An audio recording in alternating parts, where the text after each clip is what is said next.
आणता येणार नाही किंवा त्यांची प्रकरणं आपल्याला रोखता येणार नाही, कामकाज रोखता येणार नाही। प्रशांत आणखी काही अपडेट्स आपल्याला देणार आहे? प्रशांत, आता काय घडतंय?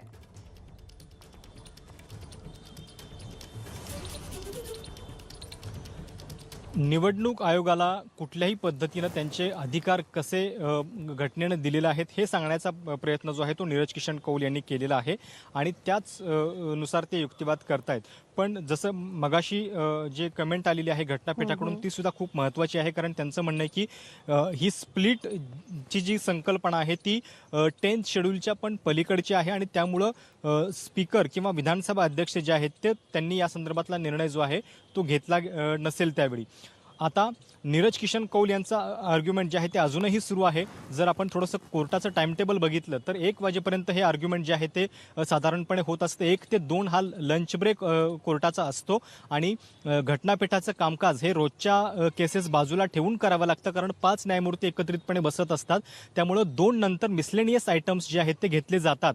आज नेमकं काय होतं हे सुद्धा बघावं लागेल, कारण जर आता पुढच्या 15 मिनिटांमध्ये हा युक्तिवाद संपला नाही तर तो 2 नंतर कंटिन्यू होतोय की पुन्हा उद्याची वेळ त्याला दिली जाते हे सुद्धा बघावं लागेल, कारण आजचे युक्तिवाद जे आहेत ते खूप लांबल्याचं सुद्धा आपल्याला पाहायला मिळतंय। बरोबर आहे। ही सुनावणी खरं तर 1 पाऊण तासामध्ये 1 तासामध्ये संपेल आणि एखादी टिप्पणी किंवा निर्णय आपल्या समोर येईल अशी अपेक्षा होती, परंतु अपेक्षेच्या पलीकडे जात 1.5 तास एकाच बाजूचा युक्तिवाद सुरू होता। जेवणाची वेळ झालेली आहे, 15 ते 20 मिनिटं शिल्लक आहेत फक्त लंच ब्रेकसाठी। त्यामुळे प्रशांत सांगितल्याप्रमाणे ही सुनावणी पुढे अशीच आज दिवसभरामध्ये सुरू राहते का आणखी एखादी दुसरी तारीख युक्तिवादासाठी दिली जाते हे पाहावं लागेल। शिंदे गटाचा संख्याबळाच्या दृष्टीने मुद्दा अधोरेखित करून लवकरात लवकर याचा निर्णय दिला जावा की इलेक्शन कमिशनने ठरवावं की शिवसेना पक्ष कुणाचा आणि धनुष्यबाण पक्षचिन्ह कुणाचं, यासाठीचा प्रयत्न पाहायला मिळतोय। तर ठाकरे गटाचं सातत्याने हे म्हणणं आहे जोरदार युक्तिवाद कपिल सिब्बल, अभिषेक मनु सिंघवी यांनी केलेला आहे की आधीच्या प्रकरणांची याचिका जी आहे त्याचा निकाल लावला जावा आणि त्या निकालानंतरच पुढची भूमिका कोर्टाने स्पष्ट करावी।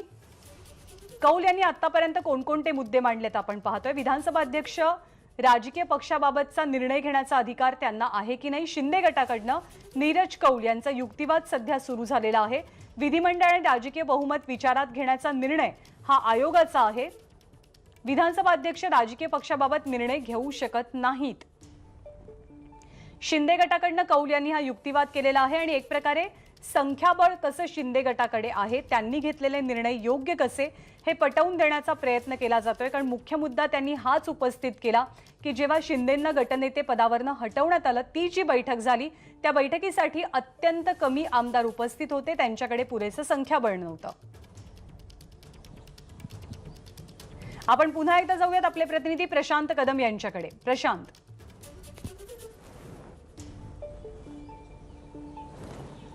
1972च्या ज्या केसचा उल्लेख अभिषेक मनु सिंघवी यांनी केलेला होता, हे काँग्रेसमधल्या फुटीचं प्रकरण होतं, त्याच प्रकरणावरती नीरज किशन कौल सुद्धा युक्तिवाद करतायत आणि त्यांचं म्हणणं असं आहे की बरोबर आहे की म्हणजे विधिमंडळ पक्ष आणि मूळ राजकीय पक्ष यांच्यामधली स्थिती बघून निर्णय घ्यावे लागतात, पण हे निर्णय जे आहे ते शेवटी निवडणूक आयोग करतं, कोर्ट करत नाही, हे त्यांनी सांगण्याचा प्रयत्न केलेला आहे। आता इथं वारंवार तो मूळ राजकीय पक्ष किंवा विधिमंडळ पक्ष याच्यावरती सारखे दोन्ही वकील काय येत आहेत, कारण जर विधिमंडळ पक्ष शिवसेनेचा बघितला तर त्याच्यावरती एक हाती एकनाथ शिंदेंचं वर्चस्व आहे, म्हणजे विधानसभेमध्ये त्यांच्या गटाला मान्यता मिळालेली आहे, अध्यक्षांनी त्यांचे गटनेते जे आहेत ते मान्य केलेले आहेत। लोकसभेमध्ये जर आपण बघितलं तर जे खासदार फुटलेले आहेत, जवळपास 12 खासदार फुटलेले आहेत 18 पैकी, त्यांच्या गटाला लोकसभा अध्यक्षांनी मान्यता दिलेली आहे। त्याच्यामुळं केवळ विधिमंडळ पक्ष जर बघितला तर मग साहजिकच एकनाथ शिंदे यांचं पारडं जड आहे आणि त्या आधारावरती चिन्ह त्यांच्याकडे जाऊ शकतं।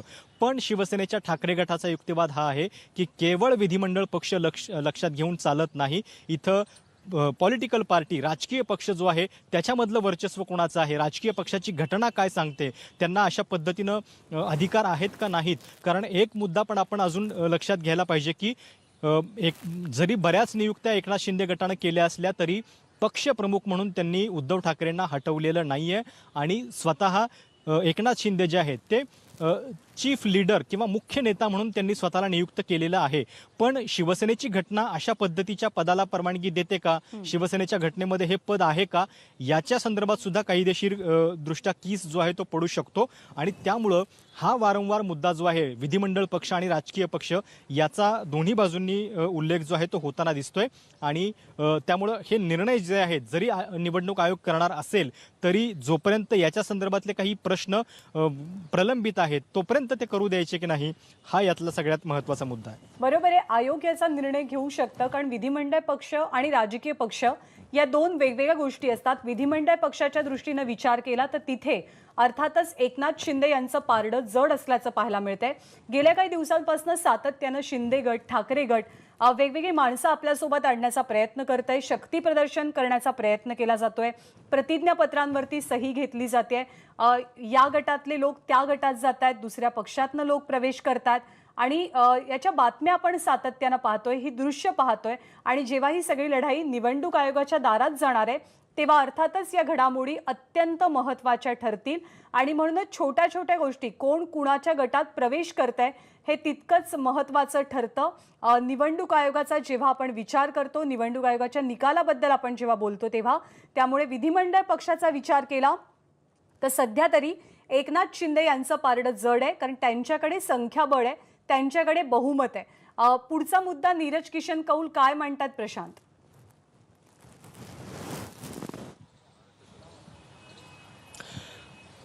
ज्ञानदा, एका अत्यंत महत्त्वाच्या शक्यतेचा विचार या सुनावणीच्या दरम्यान आलेला आहे. कारण घटनापीठानंच हा प्रश्न केलेला आहे की गृहीत धरा की ज्या व्यक्तीनं निवडणूक आयोगामध्ये दाद मागितलेली आहे, जर त्यांचं डिस्क्वालिफिकेशन झालं, जर ते अपात्र ठरले तर काय होतं, म्हणजे त्यांची जी म्हणजे पक्षातली वैधता आहे किंवा आमदार म्हणून जी वैधता आहे त्याच्यावरती काय परिणाम होतो आणि इलेक्शन कमिशनच्या त्या निर्णयावरती त्याचा काय परिणाम होतो. कारण ही शक्यता जी आहे ती विचारात घेऊनच सुप्रीम कोर्टाला निर्णय जो आहे तो द्यावा लागणार आहे.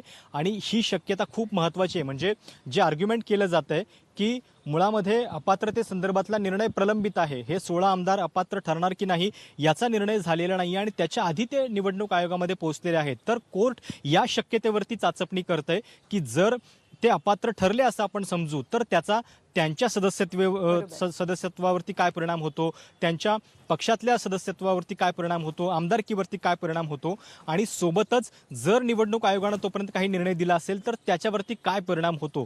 साहजिक आहे की या सगळ्या गोष्टींचा परिणाम जो आहे तो कोर्टाच्या पण निर्णयावरती होणार आहे. आणि त्यामुळं ही शक्यता कोर्टानं स्वतःहून उपस्थित केलेली आहे. आणि या शक्यतेनंतरच 5 न्यायमूर्ती स्वतःहून आपापसामध्ये काही चर्चा करतायत. या चर्चेतून आता पुढे काय होते बघावं लागेल. सोबतच लंचची सुद्धा वेळ आता जवळ होत चाललेली आहे. लंच ब्रेक होऊ शकतो कोर्टाचा. 10 मिनिटांचा काळ जो आहे तो अजूनही शिल्लक आहे. बरोबर आहे. आतापर्यंत सुनावणी सुरू झाल्यापासून तिसऱ्यांदा आपण ही घटना पाहतोय की न्यायमूर्ती आपापसात काही मुद्दे चर्चेला आणता आहेत आणि छोटा छोटा ब्रेक त्यांच्याकडनं सुद्धा घेतला जातोय.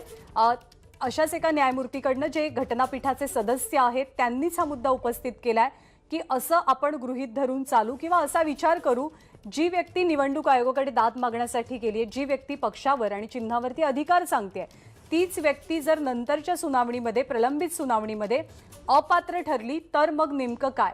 हाच मुद्दा कपिल सिब्बल आणि अभिषेक मनु सिंघवी यांनी सुद्धा उपस्थित केलेला होता.